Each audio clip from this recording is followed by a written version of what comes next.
तो चलिए आज फटाफट समझते हैं मल्टी एसेट एलोकेशन फंड्स को। ये आजकल काफी चर्चा में है ना?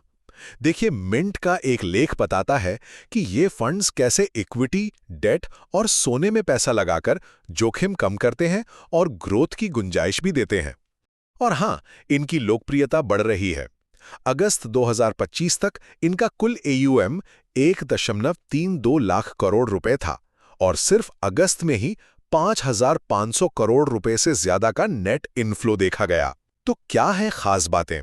पहली बात, मल्टी एसेट एलोकेशन फंड्स, जैसा नाम से ही पता चलता है, ये ऐसे म्यूचुअल फंड है जो कम से कम 3 अलग-अलग एसेट क्लास, सोचिए, जैसे इक्विटी, डेट और सोना में निवेश करते हैं। और हाँ, हर एक में कम से कम 10% निवेश करना जरूरी है। भारत में करीब 30 ऐसी स्कीमें हैं। दूसरी बात, इनमें पैसा क्यों लगाएं? सबसे बड़ा कारण है डाइवर्सिफिकेशन।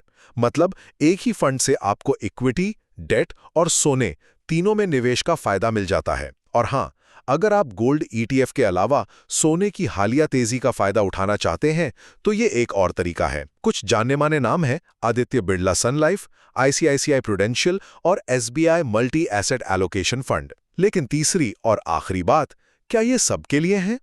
शायद नहीं। एक एक्सपर्ट है श्रीधरन S।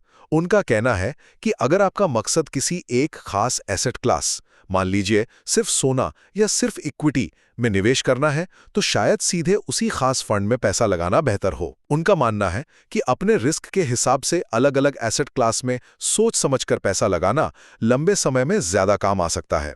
क्योंकि आप जानते ही हैं, अलग-अलग एसेट क्लास अलग-अलग टाइम पे चलते हैं। तो संक्षेप में कहें तो मल्टी एसेट फंड्स आसान डाइवर्सिफिकेशन देते हैं, पर अपनी जरूरत और रिस्क लेने की क्षमता देखकर अलग-अलग एसेट्स में निवेश करना भी एक अच्छी स्ट्रैटेजी हो सकती है।